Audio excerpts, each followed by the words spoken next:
안녕하세요. 오늘 우리가 함께 나눠볼 이야기는 바로 감사에 대한 거예요. 보통 감사하면 그냥 마음속에 있는 따뜻한 느낌, 이 정도로 생각하기 쉽잖아요. 근데요, 만약에 이 감사가 단순히 느낌이 아니라 엄청난 힘을 가진 에너지라면 어떨까요? 심지어 이 에너지가 제대로 된 방향으로 흐르지 않으면 오히려 문제를 만들 수도 있다면요. 오늘 이 감사의 에너지가 흘러가야 할 두 개의 중요한 길을 한번 같이 따라가 보려고 합니다. 네, 바로 이 질문. 이게 오늘 우리가 풀어야 할 핵심이에요.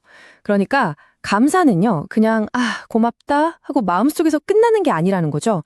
이건 정말 어딘가로 뻗어나가야 하는 아주 능동적인 힘이라는 거예요. 근데 만약에 이 힘이 길을 잃어버리면 어떻게 될까요?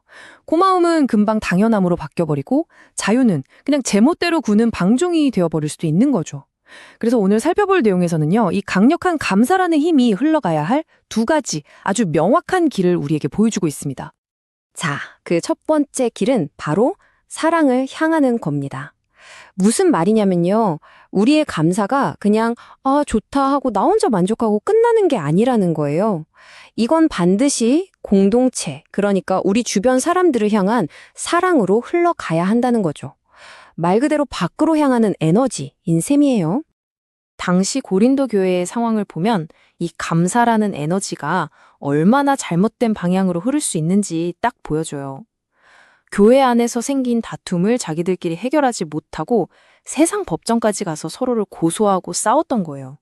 아니, 모두가 보는 앞에서 서로 막 흠을 들춰내고, 이건 정말 공동체 전체의 엄청난 수치였겠죠. 감사가 어느새 자기 권리만 주장하는 걸로 완전히 변질돼 버린 겁니다. 자, 이렇게 부끄러운 상황에 대해서 사도 바울이 정말 어떻게 보면 충격적일 만큼 파격적인 원칙 하나를 딱 제시합니다. 그게 뭐냐면요. 개인적인 문제로 싸워서 이기는 것보다 공동체 전체의 건강, 그러니까 사랑을 지키는 게 비교도 안 될 만큼 중요하니까 차라리 그냥 지라는 거예요. 손해를 보는 쪽을 선택하라는 거죠. 근데 여기서 진짜 중요한 포인트가 있어요. 이게 그냥 에이, 힘없으니까 당하고 살아라 이런 말이 절대 아니라는 거예요. 이건 수동적인 패배가 아니고요. 오히려 아주 적극적인 선택인 거죠.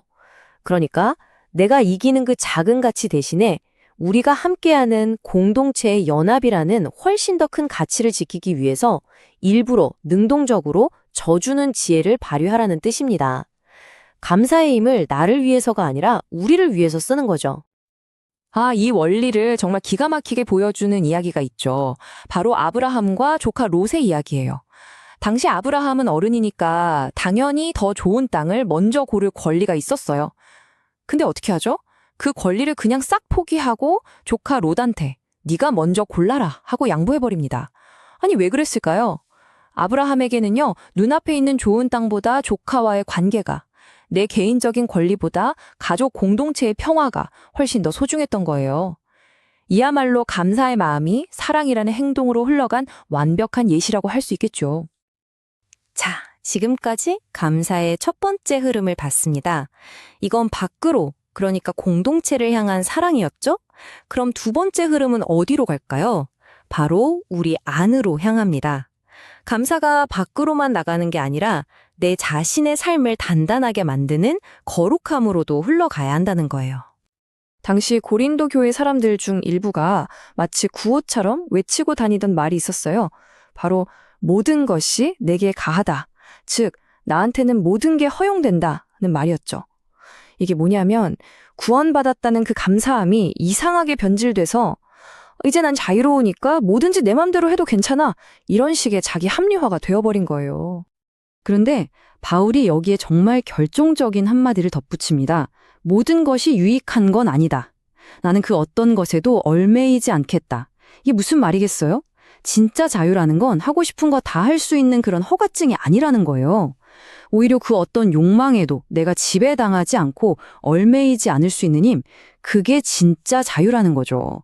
다시 말해 아무거나 할 수 있는 자유가 아니라 옳은 것을 선택할 수 있는 자유, 바로 이게 감사에서 흘러나오는 진짜 능력이라는 겁니다.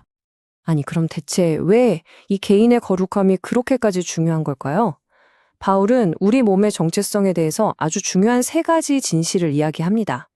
첫째, 우리 몸은 그냥 내 몸이 아니라 그리스도의 몸의 한 부분, 즉 지체라는 거고요. 둘째, 우리 몸은 성령이 머무시는 거룩한 성전이라는 겁니다.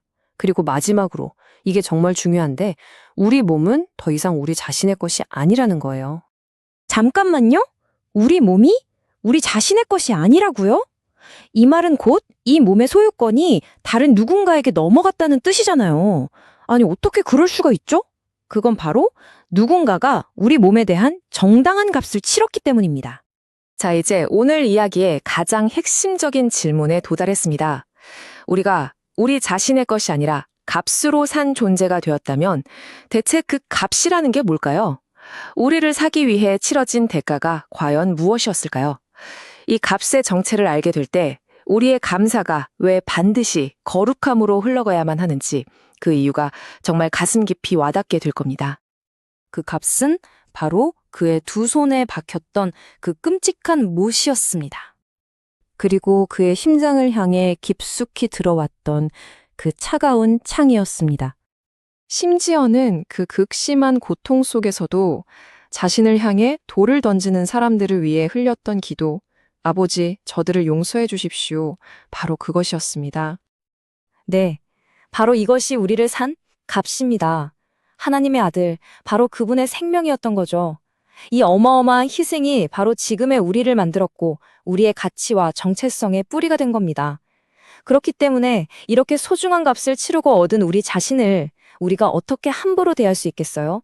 이것이야말로 우리의 감사가 반드시 거룩함으로 이어져야 하는 이유입니다. 자, 그럼 이제 한번 정리해 볼까요? 밖을 향한 사랑과 안을 향한 거룩함. 이 두 가지 길이 어떻게 하나로 만나게 될까요? 이게 사실은 전혀 다른 길이 아니거든요.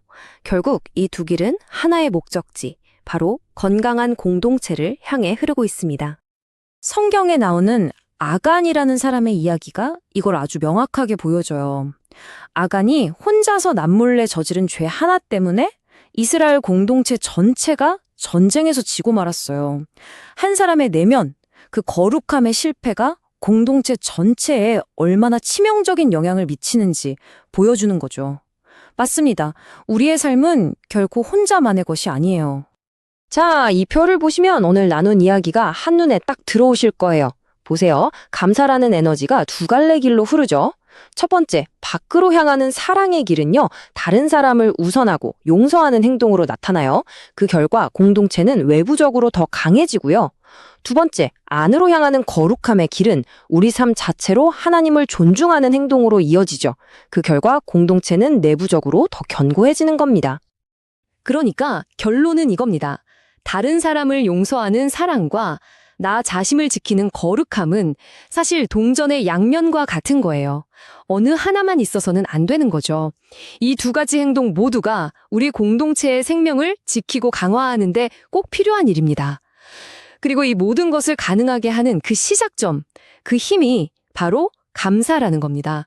감사가 공동체를 안과 밖에서 동시에 튼튼하게 세워나가는 거죠. 자, 이제 마지막으로 여러분께 이 질문 하나를 남기고 싶습니다. 만약 오늘 여러분 마음속에 있는 그 감사가 하나의 행동이 된다면 그 첫 번째 흐름은 어디로 향하게 될까요?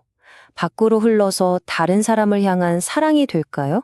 아니면 안으로 흘러서 나 자신을 지키는 거룩함이 될까요? 어느 쪽이든 괜찮습니다. 중요한 것은 바로 그 행동이 여러분의 감사가 세상을 바꾸는 위대한 첫걸음이 될 거라는 사실입니다.